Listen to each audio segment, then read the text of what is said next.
네, 안녕하세요. 마케팅 회사에서 팀장으로 재직 중인 워킹맘 유경진입니다. 인상이 참 좋으시네. 네. 저는 10년 동안 뉴스 앵커 겸 기자로 활동하다가 지금은 인공지능 관련 스타트업을 창업한 박철민이라고 합니다. 오늘 과학책방에는 어떤 책에 도착했을까요? 화면으로 만나보시죠. 스타트업 대표로. 사실 남편분께서는 유명 드라마에 많이 나오셨잖아요. 그래요? 드라마에 벌써 한 250편 뉴스 앵커 기자 역할로 대표작이라고 할 수 있는 게 별에서 온 그대. 오늘 서울 한복판에서 믿을 수 없는 사건이 벌어졌습니다. 배우 천송이와 그의 매니저 도모 씨가 사람들 앞에서 사라진 겁니다. 외계인설, 마법사설 등 다소 허무맹랑한 추측들도 쏟아지고 있습니다. 뜰 수 없는 사건이 벌어져서 사실을 일축하고 있습니다. 결혼이라는 것 자체가 저한테는 앞으로 인생에 없을 거라고 생각을 하고 있었던 상황이었는데, 내가 결혼을 한다면은 아이 때문에 결혼을 할 것 같은데 아이가 너무 갖고 싶어서 이 사람이라면 아이를 잘 키울 수 있겠다, 아이가 행복할 수 있겠다. 저는 비혼주의자였고, 예, 결혼할 생각이 전혀 없었던 상태였고, 단 아기는 낳고 싶었어요. 그 남편이 원하는 부분과 이제 좀 맞았던 거죠. 그래서 아무래도 좀 첫 만남 치고는 좀 잘 통하지 않았나. 저희는 연애를 굉장히 짧게 하고 결혼을 했거든요. 2017년 5월 2일에 사귀었는데 저희 9월 24일 날 결혼했으니까 4개월 반? 보름 만에. 결혼까지. 네, 저는 확실히 들었던 것 같아요. 이 사람이랑 결혼하면 행복할 거다. 네, 그 확신이, 예, 지금은 조금 좀 무뎌지고 있죠. 네, 그렇습니다. 너무 아름다운 커플이다. 4개월 연애와 너무 찌릿찌릿할 때 결혼하셨다. 의뢰인은 누구신가요? 접니다. 사실 제가 의뢰를 해야 되는 상황인데 자기가 먼저 이렇게 의뢰를 해버려서 왜냐면 저는 좀 제가 더 억울해요. 답답한 게 많기 때문에, 예. 일단 저는 더 이상 남편이 남자로 보이지가 않아서, 남자로 보이지 않는다는 게 무슨 의미야? 그러니까 무슨 의미예요? 보통 여자분들이 하는 뭐 섹시하지 않다? 아니면 남자로 보이는 게 존경심이 들 때인 것 같은데, 존경심. 그러면 나한테 존경심이 좀 그게 원인 같진 않고, 내 마음을 잘 몰라주기 때문에 내 마음을 잘 헤아려 주지 못하는 게 진짜 큰 문제였던 것 같아요. 뭐 그러다 보니까 좀 매력도 떨어지고, 남편인지 뭐 친구인지 오빠인지 잘 모르겠어요. 뭐죠? 아기를 일단 굉장히 힘들게 낳았거든요.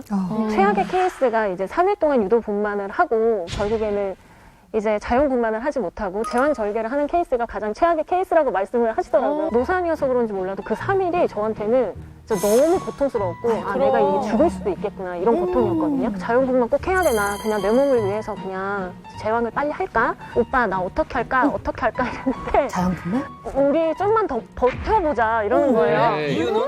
이게 오빠가 이렇게 얘기해보니까 제가 어떻게 혼자 결정을 할 수가 없는 거예요. 근데 결국에는 쇼크 상태가 왔어요.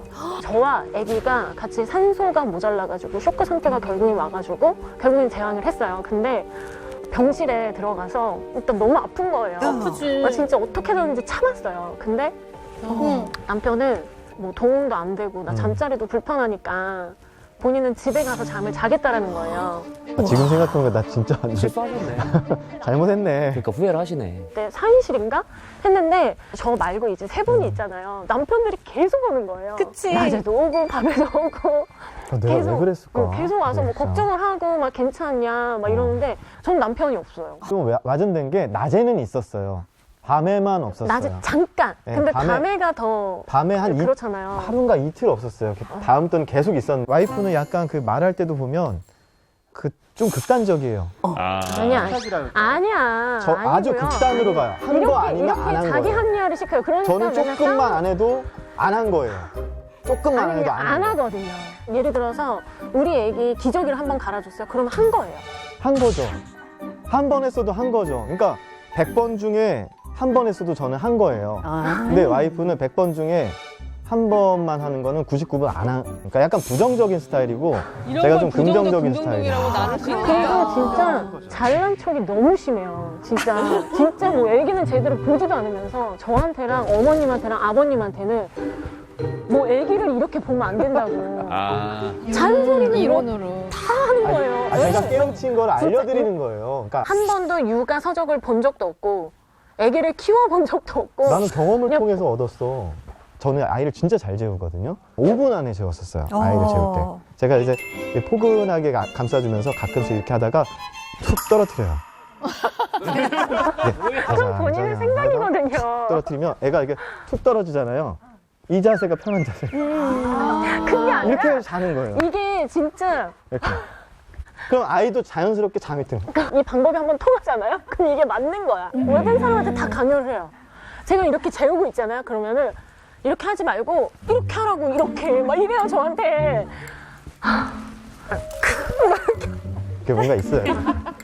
근데 이게 숨이랑. 둥가둥가를 하고 싶죠. 당연히 둥가둥가를 하면은 잘 자니까. 근데 출산 후에 이 몸이 완전 망가진 거예요. 그래서 그치. 그 중에서도 가장 약한 부분 허리가 진짜 너무 안 좋아서 좀 아끼려고 이렇게 한단 말이에요. 근데 그런 거는 이제 생각도 안 하고 저한테 둥가둥가를 하라고 그러고 애를 왜 똑바로 안 하냐 그러고 막 이런 식으로 얘기하니까 저는 너무 그게 서운한 거예요. 그게 아니라 서운하죠. 저는 계속 아플 수는 없잖아요. 그리고 계속 주사를 맞을 수는 없고 계속 치료할 수 없는 상태라면 원인을 분석하고 이걸 해결해야 그 된다. 원인을 분석. 생각을 맞는 하거든요. 말이었어요. 근데 허리가 예. 왜 아픈가를 보면 와이프가 걷는 자세가 이렇게 걸어요. 약간 팔자로. 허리가 아프게끔 걸어요. 그래서 제가 까치발로 걸으라고. 약간 그렇게 하면 이제 허리가 꼿꼿이 서는 느낌 있고 코어가 바로 서니까 잇몸 일으키기를 하래요. 윗몸 일으키기. 잇몸 잇몸 일으키기가 아니라 윗몸 일으키기. 그러니까 이게 어쨌든 근육을 만들어 주라는 거죠. 야, 재밌다. 윗몸 일으키기. 그러니까 어쨌든 코어를 만들어 줘라. 네, 그 허리가 아픈데 윗몸 일으키기를 어떻게 하냐고요. 그래서 그렇죠. 아파서 나는 못하겠다. 근데 저한테 또 잔소리가 시작이 돼요. 넌 해보지도 않고 왜 못한다고 하냐. 막 이러고. 그리고 심지어는 저를 계속 가르치려고 그러는 거예요. 이렇게 싸우다가 아, 왜 오빠는 나를 왜 가르치려고 들어? 이렇게 말을 해요. 근데 사람들이 이제 가르치다 가르치다 이거 좀 헷갈리잖아요. 진짜 이 톤으로 저는 너무 화가 나는데 가르치다 아니고 가르치다야. 아니 그냥 정정해 주는 거죠. 그 상황에서 계속 이렇게 쓰면은 습관대로 쓰면 또 안 되니까. 근데 저는 이렇게 조언을 해주면 한번 시도해볼 만 하잖아요. 자체를 아예 차단하고 있는 것 자체가 저를 존중하지 않는다.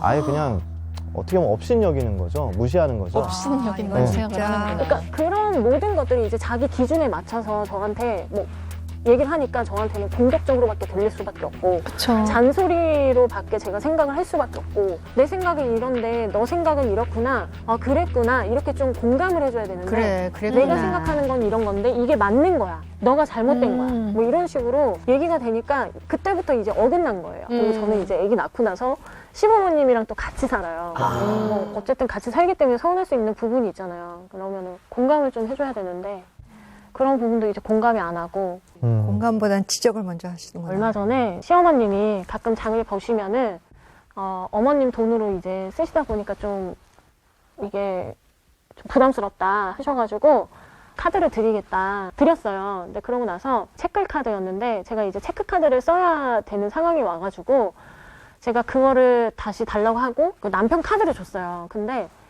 어머님이 그 카드를 안 쓰시더라고요. 제 카드는 금액을 쓰셨는데 남편 이름으로 된 카드를 드리니까 그걸 안 쓰셨는데 며칠 전에 어머님이 저한테 단도직입적으로 말씀을 하시더라고요. 너는 카드가 없니? 왜 철민이 카드를 준 거야? 이렇게 말씀하시는데 물론 물어보실 수 있죠. 근데 너무 서운한 거예요, 그게. 근데 이해를 못 하더라고요. 왜 이해를 못해? 그래 서운했니? 그래 그랬을 수도 있겠다. 근데 그치. 어머님 입장에서는 이렇게 그럼요. 해서 이렇게 말을 했었을 거야. 이렇게 얘기를 하면 좋은데 그렇죠. 너의 의도가 너무 불순하지 않냐? 너 카드 왜 준 거야? 왜 내 카드를 준 거야? 이렇게 얘기를 하는 거예요. 그런데 와이프는 결혼식 이후부터 달라졌어요. 사랑한다고 말도 안 해주죠. 2달에 한 번 할까? 제가 국어를 해도 안 들어줘요. 부부 관계를 하고 싶지는 않거든요. 저 애정 표현을 소홀하게 한다면 결혼을 왜 했을까요? 남편이랑 얘기하고 싶지가 않아요.